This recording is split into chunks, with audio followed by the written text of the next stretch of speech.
나는 호의로 상대방을 대했는데 돌아오는 것은 뒤통수뿐인 경우가 있습니다. 매번 남에게 이용만 당하는 내가 바보같이 느껴지시나요? 주변에 휘둘리지 않고 온전히 내 삶을 지키는 법을 알려드립니다. 상처받고 배신당하는 일은 늘 내 몫인 사람들에게 이 영상을 바칩니다. 유재석이 말했다. 나에 대해 큰 애정 없는 사람들이 이러쿵 저러쿵 하는 얘기에 너무 흔들리지 않았으면 좋겠어요 라고 말이다. 오늘 영상을 끝까지 본다면 무례하고 못된 사람, 인간 본성이 악한 사람들을 어떻게 대해야 하는지 알 수 있을 것이다. 도끼는 잊어도 나무는 잊지 못한다라는 말이 있다. 많은 나무를 찍은 도끼는 어떤 나무를 찍었는지 일일이 기억하지 못하지만 도끼에게 날카롭고 치명적인 상처를 입은 나무는 그 아픔을 영영 기억한다는 뜻이다. 이는 인간관계에서도 동일하게 적용된다. 상대방에게 격 없는 무례를 저지르고 씻을 수 없는 상처를 남기는 사람은 자신이 그렇게 했던 행동과 말을 기억하지도 못하지만 그런 무례한 사람에게 당한 사람들은 그 상처를 영영 기억하며 아파한다. 참다 못해 상대방에게 내가 받은 상처를 드러낸다 한들 그 상대방의 반응은 뻔하다. 뭐 그런 거 가지고 그러냐. 나는 다른 사람들한테 더한 것도 당했어. 너무 속 좁은 거 아니야. 무례한 사람들에게 이해를 바랐을 뿐인데 상처를 치료해달라고 한 것도 아니고 그저 진심 어린 사과를 바랐을 뿐인데 그것조차 해주지 않는다. 그렇기에 이제는 마음을 달리 먹어야 한다. 무례한 네가 상처받은 우리의 마음 고생을 알아줄 거라는 착각을 해서는 안 되고 그들의 태도에 어떠한 변화도 없을 것이라는 걸 분명히 인지하고 대처해야 한다. 이 정도 티를 냈으니 다음에는 안 그러겠지. 내가 오해한 것일 수도 있으니 기다렸다가 적당한 때가 되면 말해야지라며 혼자 그 상처를 감내하고 견딜 필요가 없다.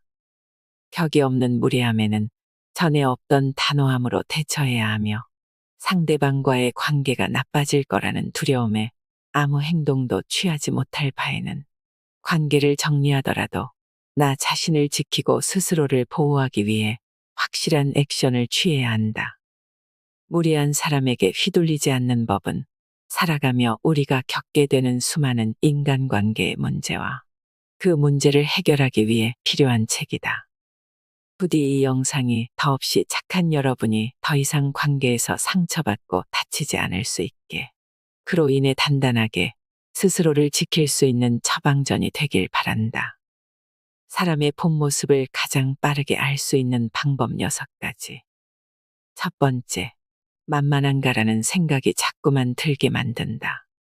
예전에 이런 친구가 있었다.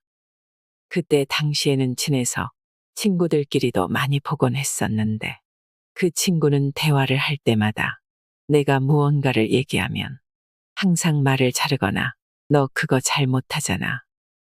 너 그거 안 될 것 같은데라며 나를 부족한 사람 취급했다. 둘이 같이 있을 때 그랬으면 나도 반박을 했을 텐데 사람들과 함께 있을 때 그런 행동을 하니 화내기도 애매하고 속으로만 쌓아두게 됐다.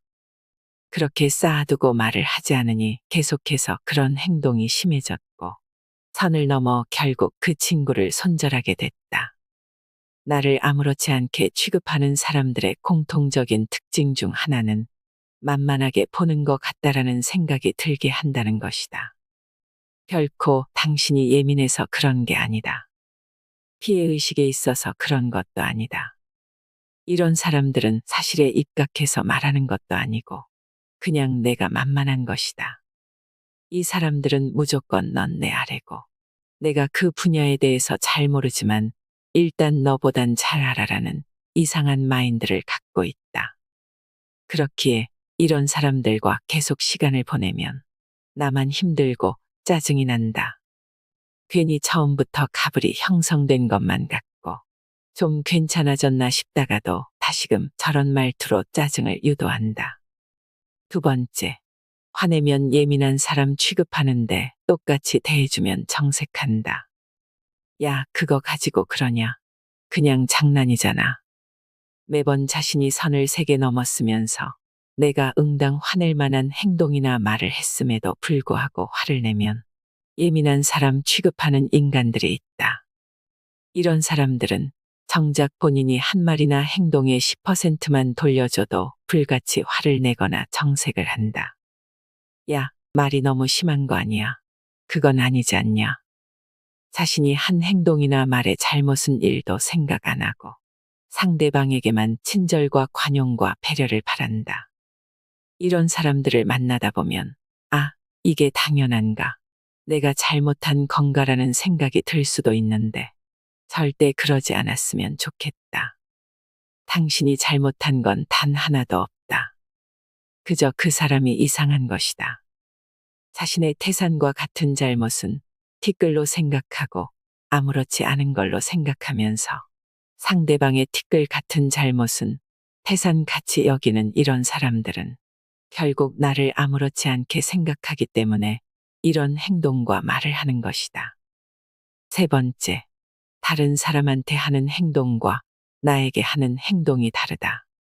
다른 사람에게 하는 행동은 정말 친절하고 세상 좋은 사람인데 나에게는 세상 엄격하고 무리한 사람들이 있다. 누군가의 진짜 인성을 보려면 그의 오래된 친구라거나 부모님에게 하는 행동을 보라라는 명언이 있듯 결국 자신이 정말 편하게 생각하고 오랜 기간 봐온 사람에게 하는 행동들이 그 사람의 진짜 인성을 보여준다.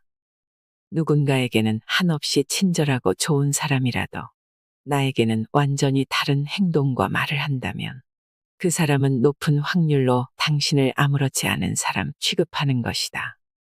이처럼 나를 존중하지 않고 배려하지 않는 사람들에게 내 소중한 시간과 감정을 낭비할 필요 없다.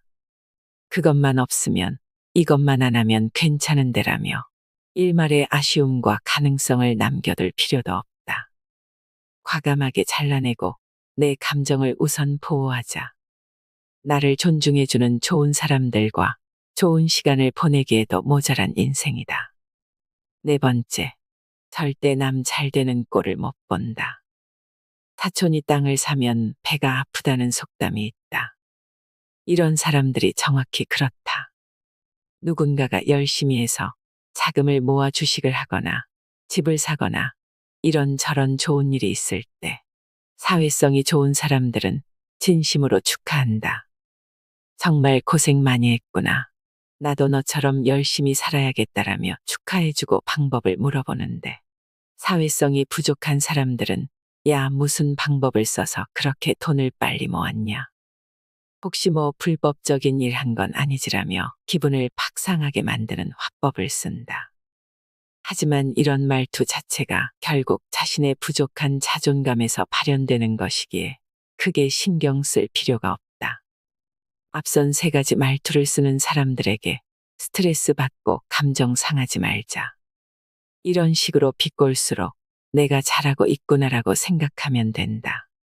일일이 맞받아쳐줄 필요도 동요할 필요도 없다.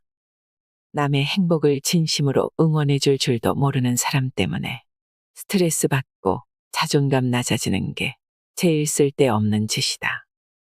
과감하게 잘라내거나 잘라내지 못하는 경우라면 한 귀로 듣고 한 귀로 흘리자. 그게 우리의 건강한 마음가짐을 지키기 위해 가장 필요한 태도다. 다섯 번째, 자신이 힘들면 남도 힘들어야 된다. 사회성 부족한 사람이 공통적으로 갖고 있는 가치관 중 하나는 내가 힘들면 너도 충분히 힘들어야 된다. 예를 들어 이런 것이다. 공무원 시험에 합격한 친구가 있다고 하자. 그리고 사회성이 부족한 사람도 공무원이라고 가정하자. 이럴 때 공무원 시험에 최근 합격한 친구는 수험 생활을 약 6개월 정도 했고, 사회성이 부족한 사람은 수험 생활을 약 3년 정도 했다고 가정했을 때, 보통의 사람이면 야, 너무 축하한다. 6개월 만에 되는 게 쉽지 않은데 진짜 축하해. 빨리 돈 벌고 얼른 같이 열심히 해서 진급하자라는 식으로 말한다. 그러나 사회성 부족한 사람들은 와, 요즘 공무원 개나 소나 지원하나 보네. 너가 6개월 만에 붙은 거 보니까. 나 때는 진짜 힘들었는데. 아마 그렇게 쉽게 붙을 만큼 뭐 페널티가 있겠지라는 식으로 굉장히 못되게 말한다. 이 사람들은 자신이 힘든 것만큼 상대방도 힘들어야 된다고 강하게 믿고 있고, 그렇기에 패배 꼬인 심리가 화법으로 표출되는 것이다. 6번째, 그냥 넘기면 될 걸 긁어 부스러기 만든다. 주변에 꼭 그런 사람이 한 명쯤 있을 것이다. 누군가가 뭘 한다고 했을 때 그냥 넘기면 되는데 꼭 그걸 긁어 부스러기 만드는 사람들. 예를 들어 누군가가 공무원 시험 준비하고 있다고 말하면 열심히 해, 응원할게 한마디 하면 되는데, 야, 요즘 공무원 돈도 못 버는데 경쟁률은 엄청 높잖아. 그냥 그거 할 바에야 나는 개인 사업하겠다. 너 집중력을 내가 아는데 넌 공무원 할 집중력은 아니야. 그거 힘들어라며 마치 자신이 공무원에 합격한 사람처럼 어쭙자는 조언을 하며 상대방의 기분을 불쾌하게 한다. 이처럼 인간 본성이 못된 사람들은 그냥 넘기면 될 걸 굳이 긁어서 부스러기를 만든다. 그리고 그 부스러기를 상대방의 머리에 대놓고 탈탈 털어버린다. 마치 자신의 말이 진짜 현실적으로 뼈 때리는 충고라 믿으며 경우 없는 무례를 계속해서 보여준다. 그러나 이런 사람들의 부스러기 같은 말에 전혀 신경 쓸 필요가 없다. 부스러기는 부스러기에 불과하다. 그냥 슥 한번 털어버리면 된다. 못된 이들을 대할 때 기억해야 할 4가지. 못된 이들은 못되게 대해줘야 더 이상 못 가분다. 첫 번째, 무례한 사람에게 2번 이상 당하면 그건 자신이 바보다. 누군가가 계속 선 넘는 행동을 하고 무례를 아무렇지 않게 저질러도 잘 타이르면 괜찮아지겠지. 다음엔 안 그러겠지라며 넘어가는 사람들이 있다. 하지만 이건 굉장한 착각이다. 무례한 사람들은 나의 배려나 호의를 당연한 권리로 취급하며 한 번 무례를 저질렀을 때 상대가 넘어가면 다음에는 안 해야지. 내가 너무했어가 아니라 이 정도도 받아주네. 좀 더 해도 되겠는데라고 생각한다. 경우도 없고 정도도 없는 사람들을 애써 이해해주거나 배려하지 마라.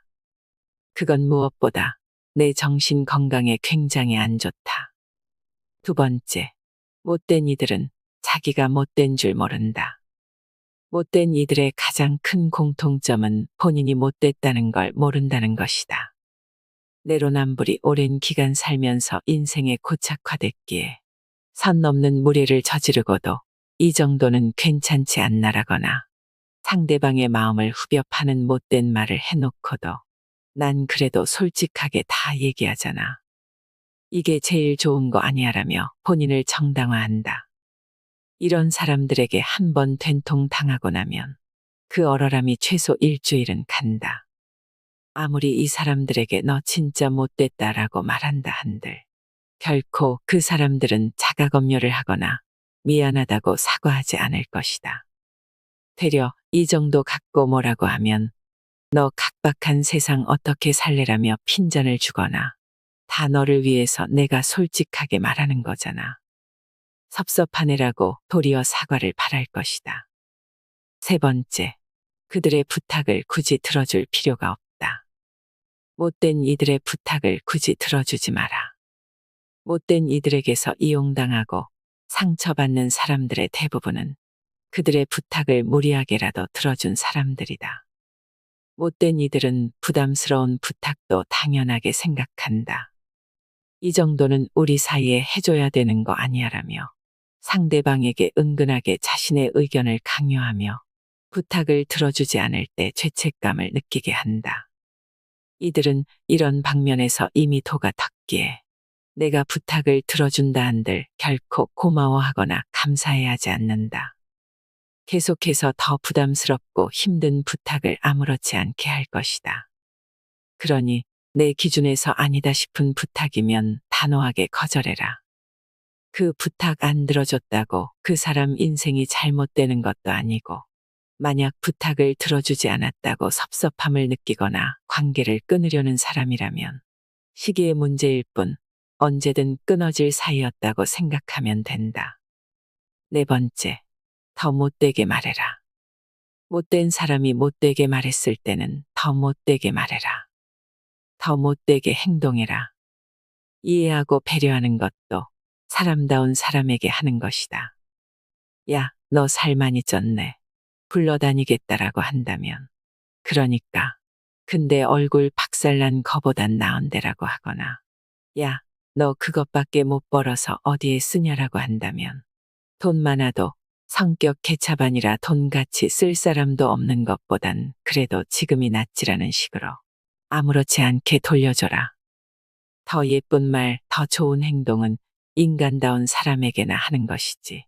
이런 사람들에게 휴머니즘을 바랄 필요도 해줄 필요도 없다. 눈에는 눈, 이에는 이라는 속담이 굉장히 잘 어울리는 사람들이다. 절대 못 믿을 사람의 유형. 첫 번째, 말과 행동이 다른 사람. 지금은 연락조차 안 하는 사람인데 그때 당시엔 꽤나 친했던 지인이 있었다. 하지만 멀어지게 된 이유는 바로 말과 행동이 달라서였다. 예를 들면 너 생일 때 내가 이런 거 챙겨줄게라고 얘기하고 생일 자체를 까먹는다거나 난 너 120% 믿어라고 말해놓고 다른 사람들에게는 내가 못 믿었다고 얘기를 하는 경우였다. 이외에도 말을 뱉은 것에 대해 지키지 않은 것들이 정말 많았고 행동으로 옮기지 않은 것들도 꽤나 많았다. 계속해서 그렇게 말과 행동이 다르다 보니 이 지인과 관계를 계속 이어갈 수 없다고 생각했고 실제로도 많은 문제가 발생해서 자연스레 연락을 끊게 됐다. 말과 행동이 다른 사람들은 달변가형에 가깝다. 말은 굉장히 청산유수로 잘하지만 자신이 갖고 있는 말 재능에 비해 행동 재능, 실천 재능은 현저히 부족한 유형이다. 항상 말이 앞서 사람들에게 잔뜩 기대감을 갖게 해준 뒤 그것을 실천하지 못하면서 상대에게 실망감만 안겨준다. 이럴 바에는 차라리 말을 하지 않는 게 아예 낫다. 두 번째, 약속을 수시로 어기는 사람. 그런 친구들이 있다. 3시 약속인데 습관적으로 4시에 온다거나 2시 반에 연락을 해서 오늘 못 가겠다라고 문자나 전화를 남기는 경우. 미안하다는 말은 하지만 그게 정말 미안해서 그런 게 아닌 것 같은 경우. 약속을 수시로 어기는 사람은 나에 대한 배려나 관심이 없는 사람일 확률이 높다. 만약 나에 대한 관심이 큰데 그런 행동을 하는 거면 그게 더 문제다. 관심이 큼에도 불구하고 약속을 수시로 어긴다는 것은 기본적인 자질이 부족하다는 증거니까. 그렇기에 이런 사람들이 주변에 있으면 그러려니 하거나 그러려니 하지 못하면 관계를 정리하는 게 낫다. 내가 스트레스 받으면서까지 이런 사람들을 옆에 둘 필요는 없다. 세 번째, 책임감이 없는 사람. 책임감이 없는 사람들은 어떤 일을 시작할 때 굉장히 의욕적이다. 하지만 그 의욕이나 열정이 결코 오래 가지 못한다. 무언가 프로젝트를 시작할 때 재밌겠다. 내가 이거 열심히 할게라고 말하지만 시간이 가고 익숙해지면 자연스레 열정이 사그라들어 본인이 할 몫도 제대로 하지 않는다. 이처럼 일을 시작할 땐 누구보다 적극적이지만 열정이 사라지면 할 일도 제대로 하지 않는 사람들은 반드시 거리를 둘 필요가 있다. 감정에 지배당해 자신의 일과 맡은 몫에 대한 책임감을 내팽개친다면 그건 서로에게 좋지 않다. 네 번째, 앞에서 남 욕하는 사람. 많은 성공한 사람들이 삶의 신조로 삼는 말이 있다. 앞에서도 하지 못할 말은 뒤에서도 하지 마라. 이처럼 뒷담화라는 것은 정말 달콤하지만 또 그만큼 후폭풍을 많이 불러일으킨다. 그렇기에 누군가가 아무렇지 않게 내 앞에서 다른 제3자의 욕을 한다면 동조할 필요도 없을 뿐더러 속으로 다른 곳에 가서 내 욕도 할 가능성이 있는 사람이구나 생각하면 된다. 이런 네 가지 유형의 사람들은 어느 정도 거리를 두고 대할 필요가 있다. 어떤 말이나 행동을 하더라도 100% 신뢰하거나 큰 기대를 하면 나만 상처받고 스트레스 받는다. 그러니 자연스레 흘러가듯 대해라. 그게 우리의 마음 건강에 가장 좋은 태도다. 인간관계에서 반드시 버려야 할 5가지. 첫 번째, 떠나버린 사람에 대한 미련. 떠나버린 사람에 대한 미련을 오래 간직하면 나만 힘들어진다. 오래 연애하고 헤어진 전 연인, 15년 지기였지만 가치관과 성격 차이로 크게 다툰 후 연을 끊은 전 중마고우 등 이런 사람들에 대한 미련을 계속해서 갖고 있으면 나만 힘들어진다. 이미 끊은 인연을 억지로 붙이려 한다고 제대로 붙여질 리가 없다. 관계는 유리창과 같아서 한번 크게 깨지면 다시 붙인다 해도 그 강도가 현저히 약해진다. 그렇기에 그런 미련을 가지며 이미 지나간 사람을 그리워하고 아파하는 것보다 현재 나에게 와 있는 사람들에 대한 감사함을 갖고 그 인연들에 최선을 다하자. 두 번째, 잡지 못한 기회에 대한 아픔. 그때 그 사람을 만났어야 했는데, 그때 그랬어야 됐는데라는 건 비단 성공이나 인생뿐만 아니라 인간관계에도 적용된다. 만나지 못했던 사람, 좋은 인연으로 발전하지 못했던 사람에 대한 아픔과 아쉬움을 계속해서 유지할 필요가 없다. 그 아쉬움을 계속해서 간직해봤자 내 정신건강에 하나도 도움되지 않는다. 그러니 잡지 못한 인연들과 기회들에 대해서는 굳이 미련 갖거나 신경 쓰지 말자. 세 번째, 미래 관계에 대한 걱정. 상대방과 정말 좋은 관계를 유지하면서도 마음 한편으로는 불안감을 가지고 사는 사람들이 있다. 그 불안감의 원천은 이 사람이 날 떠나면 어떡하지? 지금은 좋은데 나중에 갈등이 생기면 어떡하지라는 마음인데 이런 마음가짐은 스스로를 좀먹을 수밖에 없다. 마치 비행기를 타기 전에 만약 추락하면 어떡하지라고 걱정하거나 버스를 타며 만약 차 사고가 나면 어떡하지라며 불안에 떠는 것과 같다. 아직 일어나지 않은 미래를 굳이 상상하며 스스로를 힘들게 하는 것보다 지금 내 옆에 있는 사람에게 집중하고 내 마음을 온전히 거기에 쏟는 태도가 필요하다. 네 번째, 습관적인 비교.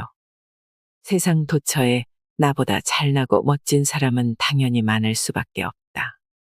이런 사람들과 나를 습관적으로 비교하며 나는 저 사람보다 못났어라며 자책하고 스스로를 비난하면 당연히 내 인간관계도 좁아지고 문제가 생길 수밖에 없다. 어떤 사람을 만나든 계속해서 비교하게 되고 그 불편한 비교를 상대방도 당연히 인지하기 때문이다. 이런 관계는 결코 오래 지속될 수 없다. 다섯 번째, 상대방이 나에게 무언가를 해줄 거라는 기대감. 내가 해준 만큼 상대에게 무언가를 바라면 나만 힘들다. 일일이 상대에게 줬던 감정이나 물질의 양은 계산할 수도 없는 것이기 때문이다. 애초에 무언가를 해줄 땐 기대감을 갖지 않는 게 좋다. 내가 너 힘들 때 위로해줬으니 너도 나에게 무료 위로권 한 장을 줘. 내가 저번에 8,000원짜리 우동 샀으니 넌 오늘 6,000원짜리 제육볶음에 2,000원 고기 추가해줘라고 하는 것도 굉장히 지질하다. 그렇기에 이런 기대감 없고 부담 없이 서로가 서로에게 해줄 수 있는 최선을 한다면 그 관계는 오래 유지될 수밖에 없다. 모두와 잘 지낼 필요는 없다. 예전에 TVN에서 방영한 프로그램 일로 만난 사이를 보며 굉장히 감명받은 적이 있다. 이 프로그램에서 인상 깊은 장면은 바로 장성규와 유재석이 대화를 하는 순간이었다. 그때 당시 장성규는 악플로 굉장한 마음고생을 하고 있었고 그런 장성규에게 유재석은 사실 나도 그런 적이 있었다라고 털어놨다. 장성규는 이내 누가 저를 욕하면 무서워요라고 했고 유재석은 그걸 이겨내야 돼. 그래야 성장해라고 답했다. 담담하게 말하는 듯 했지만 많은 아픔과 고난이 그 말 한마디에 드러났다. 형님도 이런 부분에 대해 답을 못 찾고 힘들어할 때가 있었냐는 장성규의 연이은 질문에 유재석은 자연스러운 과정이야. 누구나 겪는 이라고 대답했다. 누구나 모든 사람을 만족시킨다는 건 말도 안 되는 것임을 너무나도 잘 알면서 모든 사람에게 사랑받기 위해 애쓴다. 그리고 어느 한 명이라도 자신을 좋아하지 않거나 욕을 하면 크게 상처받고 아파하는 경우가 많다. 장성규도 유재석도 그런 사람 중 한 명이었을 것이다. 하지만 그들은 지금 그런 과정을 좋은 방향으로 극복했고 많은 사람들에게 좋은 에너지를 주고 있다. 유재석은 방송에서 다시 한 번 더 인상 깊은 말을 남겼다. 내 스타일을 여러 가지 방송을 하는 스타일이 아니야. 하다 보면 이 일에 최선을 다했다 이런 느낌을 받아야 되는데 여러 가지를 하게 되면 내가 만족을 못하고 괜히 양심에 찔려. 근데 이렇게 방송을 많이 안 하면 이런 소문이 또 돌아. 까탈스럽다. 까다롭게 일 고른다 같은. 결국 이건 양립이 안 되는 거야. 그렇다고 일을 여러 개 하면 또 다른 소리가 나오겠지. 이제는 프로그램 막 하더라. 예전과 달라졌다 같은. 그래서 결국 모든 사람을 만족시키는 건 현실적으로 어려워. 담담하게 말하는 유재석의 표정을 보며 굉장히 많은 감정이 스쳤다. 나도 예정을 돌이켜보면 모든 사람과 잘 지내려고 애써 나를 지우고 상대방에게 맞춰주고 자연스럽게 을을 자처했었다.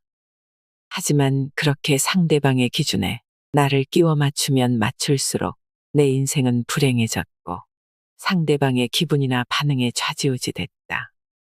내가 어떤 걸 하든 나를 비난하고 싫어할 사람들은 싫어한다. 그리고 내가 어떤 걸 하든지 나를 믿어주고 좋아할 사람은 계속 그렇게 내 곁에 남는다.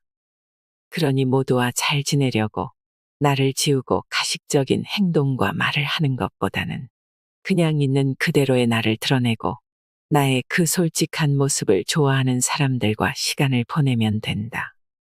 지금 당장 나를 싫어하는 사람들의 비난에 힘들다고 해도 유재석의 말처럼 잠깐이다.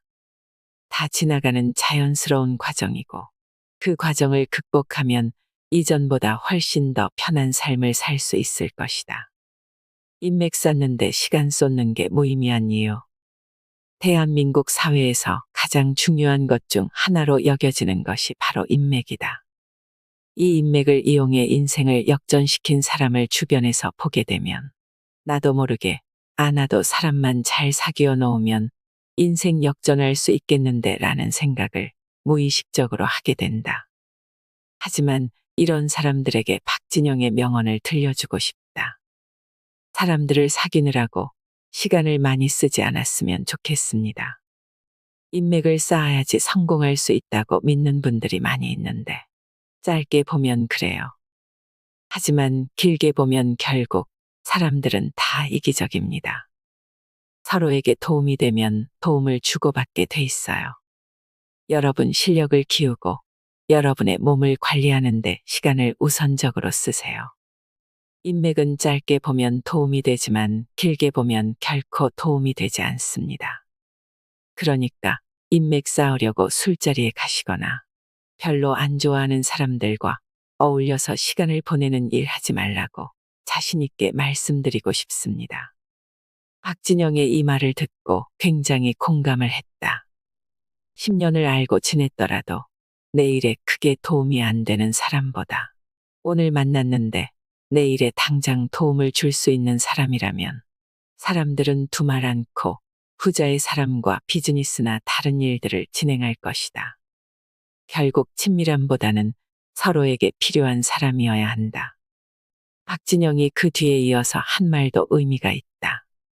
누군가는 제 말을 들으면서 본인이 성공했으니 그런 말 하는 거지라고 생각하시는 분도 계실 겁니다. 하지만 절대 그렇지 않아요. 그냥 정말 성실하게 착실하게 자기 실력을 키우면 분명 나를 쓸 수밖에 없습니다. 그러니까 길게 보시고 사람들 만나는데 시간 쓰고 돈 쓰고 몸 쓰고 건강 악화되고 이러지 말고 자기 자신을 믿으세요. 성실하게 노력하고 공부하세요. 주변을 보면 인맥에 목매고 집착하는 사람들이 있다. 이들은 부족한 실력을 채울 생각은 하지 않고 어떻게든 사람 한 번 잘 만나서 천재일우의 기회를 노린다. 가장 핵심적인 사실은 내가 실력이 없으면 나는 인맥이라고 생각한 사람은 나를 그저 아는 사람 그 이상 이하로도 취급하지 않는다는 것이다. 관계가 지속되기 위해선 상대방이 나에게 이 두 가지를 반드시 줘야 한다. 한 가지는 재미다. 같이 있으면 진짜 재밌고 편한 사람이라면 굳이 생산적인 대화를 하지 않아도 즐겁다. 그리고 나머지 한 가지는 이득이다. 서로가 서로에게 일적으로나 감정적으로나 도움을 준다면 그 관계는 계속 유지된다. 그게 아닌 관계는 일시적인 관계에 불과하다. 이 말에 얼마나 공감하는가. 다시 한번 강조하지만 인맥을 쌓을 시간에 자신의 실력을 쌓고 상대방이 나를 왜 안 써주는지에 대해 불만을 토로하고 상대방을 원망할 시간에 자신의 역량을 성장시키는 데 집중해라. 그게 가장 빠른 성공의 길이다. 무리한 사람에게 휘둘리지 않으려면 인간관계로 인해 참 힘들어했던 시절이 있었다. 그때 힘들었던 이유의 대부분은 상대방에 대한 이유 모를 기대였었다. 내가 이만큼 해주니까 너는 이 정도는 해주겠지라는 마음이었던 것이다. 하지만 그런 마음가짐을 가지고 상대방을 대할 때 내 호의에 감사하며 오히려 더 큰 호의나 보답을 해주려는 좋은 사람들도 있었지만 나의 호의를 당연하게 생각하고 이 정도는 해줘야 되는 거 아니야라며 오히려 더 무리한 요구를 하는 사람들도 있었다. 그렇게 모두에게 잘해주다 보니 정확히 반반으로 갈렸다. 나의 호의를 더 큰 호의로 받아들이며 돈독해지는 사람과 나의 호의를 권리로 알고 나를 이용하려는 사람. 그렇게 수많은 시간 낭비를 하며 주변 인간관계를 정리하며 느낀 인간의 본성을 알 수 있는 가장 좋은 방법 두 가지가 있다. 첫 번째, 무조건 잘해주고 해달라는 대로 해줘라. 자신에게 호감이 있는 사람에게 더 눈길이 갈 수밖에 없다. 하지만 여기서 가장 중요한 건 그 눈길이 감사의 눈길인지 아니면 이용의 눈길인지 구분하는 것이다. 정말 그 사람의 본성을 알고 싶다면 지금 당장 조금 손해보더라도 그 사람이 해달라는 대로 해줘라. 그 사람을 위해 내 시간과 노력을 써봐라. 그럼 한순간에 갈릴 것이다. 당연하게 생각하는 사람, 오히려 더 큰 호의를 베풀려 하는 사람. 장기적으로 봤을 때는 처음에 작은 손해가 훨씬 더 남는 장사다. 애매하게 호의를 베풀면 오히려 칼같이 끊어내지 못하고 악성종양처럼 옆에 둘 수밖에 없다. 내 에너지와 정신을 좀먹는 존재는 처음부터 그 시의 종자를 파악하고 잘라내야 한다. 두 번째, 한 말이 변함없는지를 지켜봐라. 말만 번지르르한 사람들은 굉장히 많다. 입으로는 거의 빌 게이츠나 일론 머스크, 스티브 잡스다. 하지만 정작 그런 성과를 이룬 사람들은 눈을 씻고 찾아봐도 없다. 이는 마치 직장인이 회사 다니기 진짜 싫어. 나 유튜브 열심히 해서 퇴사할 거야 라고 하면서 5년째 시작조차 하지 않으며 계속해서 회사에 대한 불평불만을 하는 것과 같다. 말로 못하는 사람은 아무도 없다. 진짜 자신이 한 말을 몇 정도 현실화시키느냐가 그 사람이 가진 진짜 역량이다. 뿐만 아니라 말이 계속 이리저리 바뀌는 사람들이 있다. 예전에 무언가를 구매하러 갔는데 구매 전에는 이거 다 해드릴게요 라고 하다가 정작 구매를 하려 하니 그런데 이건 좀 힘들 것 같아요 라며 갑자기 말을 바꾸는 영업사원이 있었다. 물론 어떻게든 판매로 연결시켜 자신의 수익을 올리려는 적극성은 높이 사지만 어떻게든 거짓말로 현혹시켜 고객을 계산대 앞으로 끌고 오는 행위는 장기적으로 봤을 때도 자신에게 큰 손해다. 사람들은 바보가 아니다. 그런 행동들이 계속되면 그 사람은 양치기 소년 같은 이미지로 살아갈 수밖에 없다. 이처럼 일상생활에서도 인간의 본성을 알기 위한 가장 좋은 방법으로 그 사람이 하는 말을 유심히 들어라. 어제 한 말이 오늘 바뀌진 않았는지, 나에게 잘해주고 진심인 것 같지만 그 사람의 본심을 잘 모르겠다면, 그 사람의 본성이 어떤지 파악이 잘 안 된다면 이 두 가지를 기억하고 그 사람을 유심히 보면 좋다. 나의 호의를 행여나 당연하게 여기진 않는지, 자신이 한 말을 자신도 기억하지 못할 정도로 말에 무게감이 없진 않은지 명심하자. 감사함을 당연함으로 받아들이는 사람과 자신이 내뱉은 말에 책임감을 가지지 않는 사람과는 결코 깊은 관계를 맺을 필요가 없다. 사람의 본성과 본 모습을 알면 무례하고 못된 사람에게 휘둘리지 않을 수 있습니다. 나에 대해 큰 애정 없는 사람들이 이러쿵 저러쿵 하는 얘기에 너무 흔들리지 않으셨으면 좋겠습니다. 이상으로 인생의 품격이었습니다. 하루하루 당신의 품격이 더 빛나길 바랍니다.